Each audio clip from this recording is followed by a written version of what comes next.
Hi, we have a little perspective shift today. I'm in front of my desk and I thought it would be fun to show my face for a change, not always the tabletop or me doing something. So let's get to it. I'm a bit nervous. I don't like filming myself. My eyes keep going to the part of the screen when I see my face and I keep looking at myself. It's quite distracting. And I try to keep my gaze over at that. It's inverted. To that part where my camera is, so it feels like I'm looking at you. It's weird. Bear with me. I'm not used to this. The point of me jumping on here today is the minute I stopped filming yesterday's video, I had afterthoughts. I talked about my way of dealing with a fear of newness. You know, that fear of starting to starting involvement and working on a new project, being it an art project, craft project, project at work, blank new journal, and in my case, yesterday's example was a tarot deck. It was this deck that's been sitting on my shelf for a couple of days and I was intimidated to start. So if you're interested in that, you can check out yesterday's video. But the afterthoughts, yes. I had a chat with my friend and as I was chatting with her about the video after she watched it, I remembered there's so much more I wanted to add. Of course, the afterthoughts. Regarding the cards and the interpretation of cards, what I feel is important to share, kind of my experience. The cards are like a deep, deep well. And when you work with them, the more you work with them, the more you receive in meaning. Interpreting tarot cards or associative cards is finding meaning in them. Meaning for you, not for anyone else, for you if you're reading, interpreting them for yourself. So that being said, yesterday I showed 3 cards. I showed the Justice card, I showed the Wise Old Man, the Hierophant, and I also showed the Knight of Cups. And the afterthoughts were all related to the Justice card. I kept finding new meanings for the Justice card, and I wanted to share that with you. Just give me a moment. My dog is trying to open the door. I have to fetch him. Okay, puppy rescued. And here for some cuddles. Are you sniffing me? He's sniffing me. Okay, what was I about to say? Yeah, the Justice card. Let me just try and find it. It's kind of tricky with a dog in my lap. Let's try to do this. Okay, let's put him down. Dish.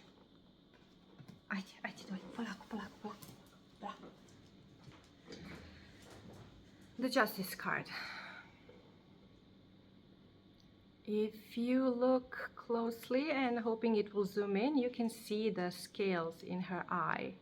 And usually the Justice card in Rider-waite Smith decks has also a lady holding the scales. The name Justice has kind of a strict overtone. I read somewhere that some people call it adjustment, and that resonated better with me. Because justice, I don't know, it's like the legal system or something, cause and effect, and you will get punished if you do wrong. But what is justice? How do we establish justice for ourselves? So the scales are not coincidental. What are you weighing, and by which criteria? There is this story from mythology when there's weighing of the heart and a feather. And if the heart is the same in balance with the feather or lighter, then you're good.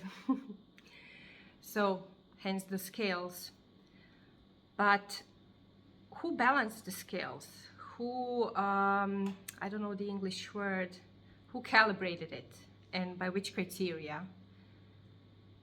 That is something the Justice card is maybe here to teach us. I don't know. That's the way I'm seeing it. That's the afterthought I had yesterday after looking at the Justice card and comparing it to the Rider-waite Smith. I'll try to find it in the deck just to show you, if by chance you're not familiar. This is a standard Rider-waite Smith playback. I will try to find the Justice and the Judgment card because I find them very relatable to each other, and I will talk to you through my thoughts while I'm doing it. So the scales, who calibrated the scales and to which criteria? That to me, oh, found the Justice. That to me is the question this card might be asking us. As you see, she's holding the scales. She is not blindfolded here. She's holding the sword. The sword is a symbol of our intellect, our thoughts, like the sword suit, everything thinking related, thought related, intellect. And the scales, they're in balance, as you can see, as in the Tarot of the Abyss. And now that we have seen Justice, yeah, I lost my train of thought, sorry. The calibration.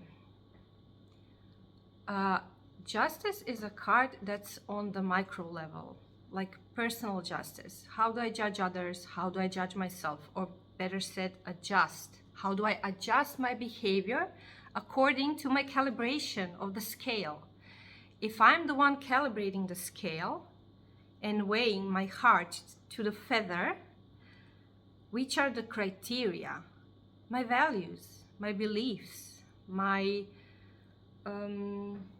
how do I say it, motto? Or maybe there's a better way to express it.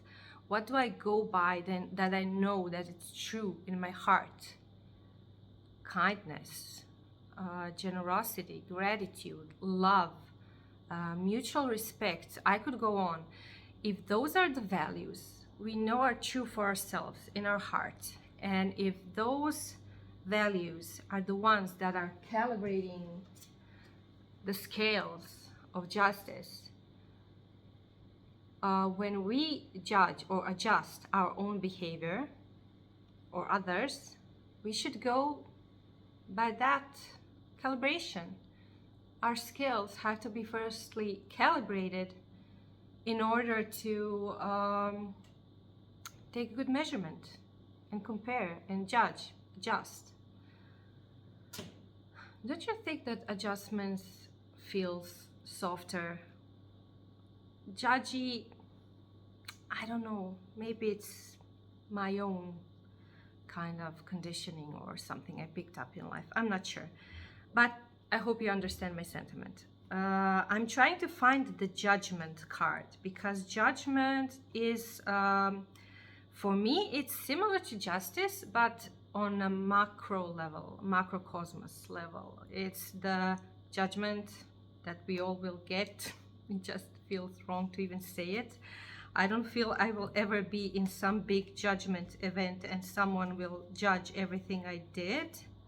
Can't find it. But on a, if you think of the anima mundi and the universal soul of everything in the universe, I feel like Judgment is the balancing scales and the calibration of that event. And again, not judgment but adjustment, that will impact the awakening. So the big Judgment card, I'm trying to find it again, is something that affects the macrocosmos, and it's on a huge another level. How I see it, let me find it. Okay, I found everything but the Judgment, and I really want to show it because, oh, here it is. It looks like this. There's this angel and he has his little trumpet and he has awakened the dead, and everybody is like looking up to the skies, and it reminds me of some Bible stories I never liked about Judgment Day. That doesn't resonate with me. So the thing is with tarot cards, you have the symbols. The symbols have their described meanings in books, interpretations, but one more thing I wanted to touch upon is all I'm sharing here is my own view that has been compiled from the books I read, from the knowledge I've gathered from others, and from my own experience, or something I feel is better aligned with my values. But also, when I look at the cards, a lot of what I'm saying here, I'm projecting my own meanings into the cards. And that doesn't invalidate my reading of the card for me. Because if I'm projecting, that has to come from somewhere. It's coming from me, and it means something. And my own projection is another layer of the meaning in the card, and we can analyze that further. So I don't see in this card some big judgment day, and everyone will be judged, and there will be weighing of the hearts and stuff, and there will be the bad ones and the good ones. I see it as a moment of awakening, as a moment of being adjusted to the scale that is calibrated to the highest of values, universal values and universal truths. And if I were to get this card in a reading, I would have to write a lot of pages in my journal because I feel I'm just like in the beginning of understanding what that all entails. And not to go completely overboard with everything, because I could go on and this would be long and probably boring with me bunny trailing in my thoughts. I wanted to say one more thing, and I have to remember what it is. Okay, I'm back. I remembered. At one point in yesterday's video, I kind of touched on the topic of viewing the decks in an animistic way. And what does animistic mean? There are card users, tarot users, cardmancy aficionados there that view the deck in an animistic way, and that means they believe there is a spirit inhabiting the deck. And I thought it's important for me to explain that. And because in yesterday's video, I said I don't view the deck in an animistic way. In my heart, in my belief system, in what I feel is right for me, I don't feel there are any spirits in the cards. And that's something that doesn't resonate with me. But I am aware and I respect that view of the cards as a spiritual tool, because for some people, for some tarot readers, this is a spiritual tool and a sacred object, probably. And we have to respect that, and I respect that, and I wanted to reflect on that statement. For me, that isn't the case, because I have learned this about myself. I also view them as a tool. I also use them in some way divinatory purpose. I'm still wrapping my head around it. I do see them as a tool for possible spiritual practice, but mainly I focus on self-reflection and journaling and getting to know myself better. But then there's that moment where I'm getting to know my spiritual beliefs better using these cards. I have to know myself to truly understand my spiritual beliefs. That being said, I see them as a tool. I don't see them as a tool that's inhabited by a certain spirit or a divinity. I still see them as art on cards. I also see this as tools. These are my stamp carving tools. And when I say I interview my deck, I'm not interviewing any spirit inside. I explained earlier why. I don't feel there's a spirit inside. But I interview my cards, and you can see how in yesterday's video, the same way I interview my tools, my stamp carving tools, or the same way I interview my, colored pencils and brushes and watercolors and fountain pens and journals. The difference is with the tarot cards, I journal my answers, and with these tools, okay, I do sometimes make notes for certain paints or tools, but I ask my tool. Let me try to describe it to you this way. This one, very sharp. What are your strengths? I can make very, very sharp, crisp lines. Very sharp, very tiny. This one is a broad one. What are your strengths? I can do very wide, shallow lines. I can do dots. I can clear out a section of the rubber or lino in a very short time. What are your weaknesses? I'm not good at clearing out space in rubber. What are your weaknesses? I'm not good at small dainty lines. I can't do a small thin line. I'm a white tool, white knife. So you see where I'm going. I'm asking the cards question, how can we best collaborate? How can I best learn for you? What are your strengths? What are your weaknesses? To get a feel from the art and set up my own expectations of what I can achieve working with this tool. And again, meanings, a ton of them, in books,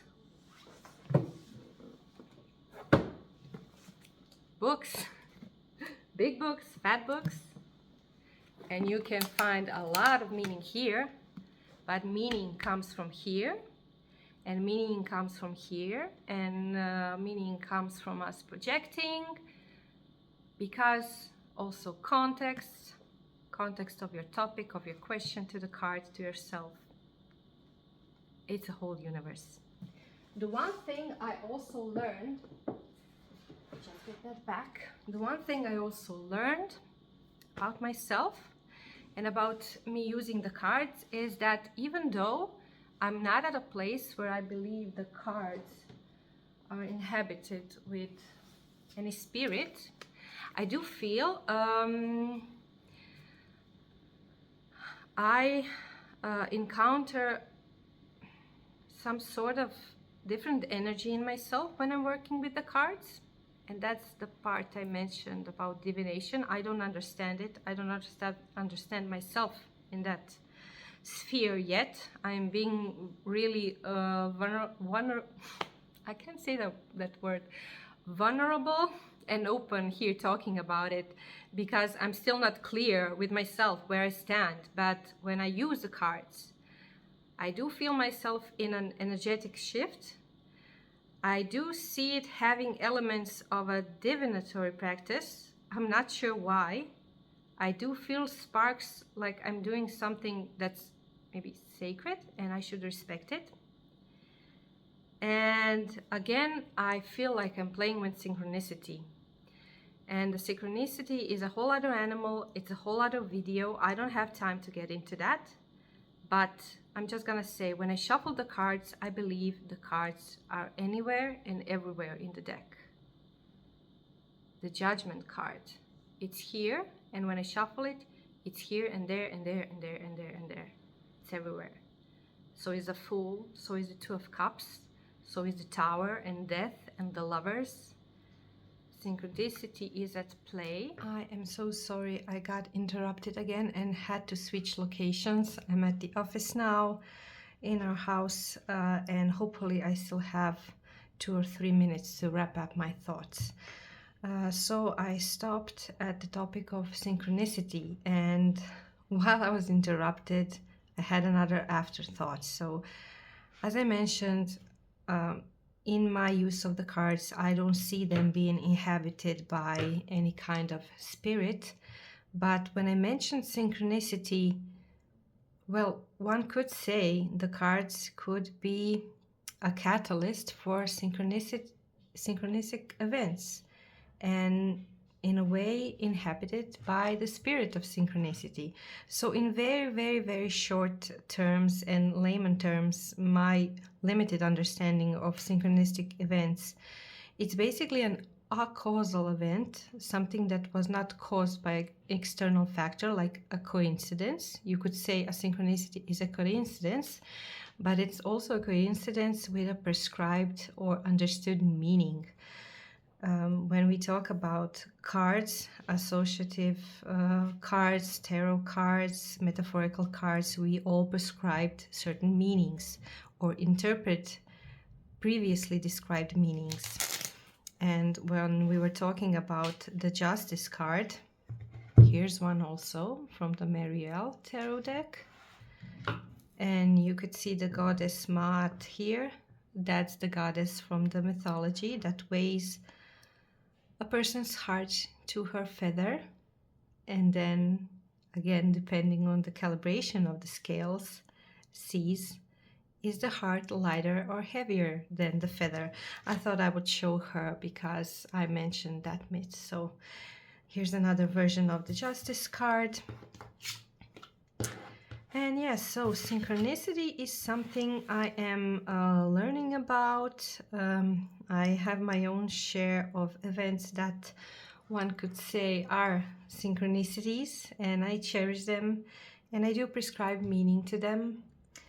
Just thought I would wrap up this video with those thoughts and I don't know, kind of give you an example of what I'm learning at the moment, what I'm interested in. I'm gonna try and find justice in this deck also. It's a beautiful, cheerful deck by Hannah Tricoire. It's called Self-Love, and these illustrations are so whimsical and fun and colorful. I love playing with this deck when I'm kind of working on topics of the body and self-care. Did I see the Justice card? No, that's Strength. And yeah, the thing is, it's gonna be at the end of the deck. But I wanted to just compare the different variations, possible interpretations artistically of the Justice card. Oh, this is the Judgment. This is the Judgment card. Like I mentioned earlier, on a macrocosmos level, the Judgment, and here is the Justice. Let's take a look. In this depiction, she is blindfolded. Well, my preferred illustration would be without the blindfold. I prefer this. She's looking straight at you, wide open, heart wide open. Look at what you're judging. Look at yourself while you're judging yourself. Are you being too harsh? How did you calibrate your scale? Do you know how to calibrate it? With the eyes blindfolded, one could interpret it like maybe she's judging or adjusting more coming from the heart and not looking, not engaging that visual and intellectual. But again, when we are in the position of judging or being judged, I think it's also important to use your mind and your intellect. I don't know, something to think about. Okay, I'll wrap it up here. Here are a couple of examples of the Judgment and the Justice cards that prompted all of my afterthoughts and again the filming of this video. Thank you for joining me and for listening me ramble. I see you all in the next one. Bye.